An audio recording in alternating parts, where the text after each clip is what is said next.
ওরা যেমন বিদায় হয়েছে অপমানিত ভাবে, আমরাও যদি আবার সেই কাজ শুরু করে দাও, আমাদের অধঃপতন আরো বেশি আসবে। কারণ ওরা রক্তের উপর দিয়ে আসে না, কিন্তু আমরা 2024 সালে 2007 রক্তের উপর আমরা বেঁচে আছি, ঠিক কিনা বলো?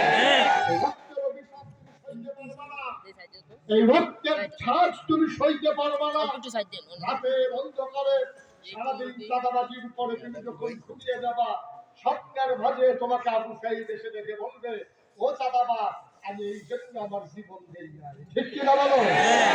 মুক্তি এসে তোমাকে দেখে দেখে বলবে, ও তো কন্ট্রাক্টর, তুমি রোডের বদলে ব্রিজের ভিতরে বাস ঢুকাই দিয়েছো, এই জন্য আমি পানি পানি করে জীবন দেই নাই, ঠিক কিনা বলো?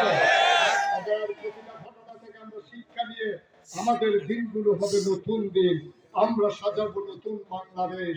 আর ভারত না, গোটা পৃথিবীর সকল পরাশক্তি মিলেও বাংলাদেশকে চোখ রাঙানো সহজ, কিন্তু দমিয়ে দেওয়া সহজ না, ঠিক কিনা বলো?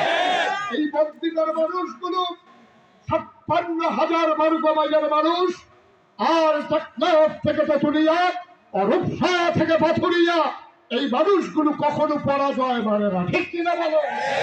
মাঝে মাঝে হয়তো তারা চুপ করে থাকে, কিন্তু আবার সেই বসন্তের যখন হিমেল হাওয়া শুরু হয়ে যায় আর বর্ষার প্রথম ফোঁটা বৃষ্টি যখন পড়ে, ওরা গাছের ভিতরে আবার ডালা গজায়।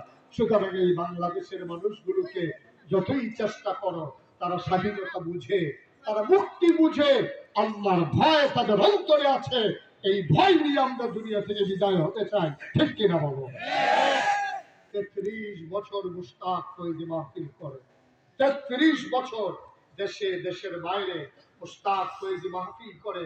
তোমাদের এদিকে হয়তো আর আশা হয়ে ওঠেনি, মাহফিলে কদম দিলে 33 বছরের অভিজ্ঞতা, মাহফিলে কদম দিলেই মন সাক্ষী দেয়।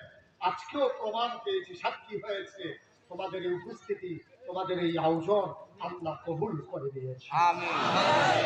এই কবুল হওয়া মাহফিলটাতে আমরা একটা লুকো যাব না, সবাই বলা আমিন। একটা লুকো উঠবো না, একটা লুকো যাব না। আমি জানি না রে কারমানা, আমি জানি না কার আব্বা নাই।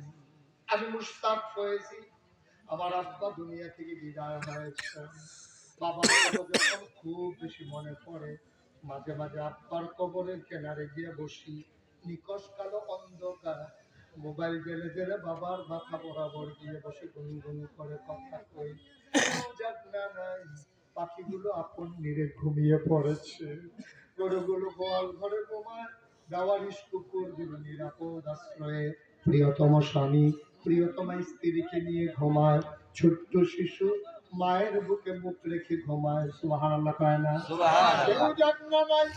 আমি মুশতাক ফৈজি বাবার কবরের কাছে বসে গুনগুন করে মাথার কাছে কথা বলি, জিজ্ঞেস করি, বাবা, ও বাবা, তোমার মুশতাক ফৈজি এখন অনেক বড় হয়েছে, ও বাবা, 11 বছরের রেখে তুমি ইন্তেকাল করছিলা, 3 টুকরা কাপড় বেচাইয়া তোমার যে বাতির কবরে শোয়ানো হলো, কনকনে ঠান্ডার ভিতরে তুমি কেমন করে বাবা ঘুমাও? ও বাবা, তোমার কি কবরে কোনো বিছানা দেওয়া হয় নাই? ঠান্ডা মাটির মাঝে কেমন করে তুমি ঘুমাও? কি তোমার খাইতে দেয়? কি খাও বাবা তুমি? ঠান্ডার ভিতরে কম্বল দেয় নাকি?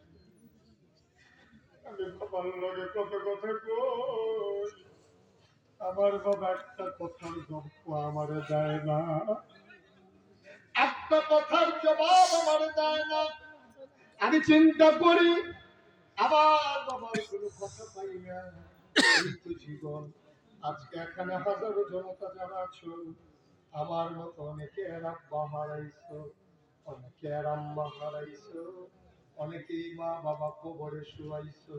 আজকে কবুল হওয়া মাহফিলটাতে চলো সবাই মিলে 2 ফোঁটা পানি ছেড়ে একটু দোয়া করে দেই, আব্বা আম্মার কবর যেন জান্নাতের টুকরা হয়ে যায়, পড়ো আমিন।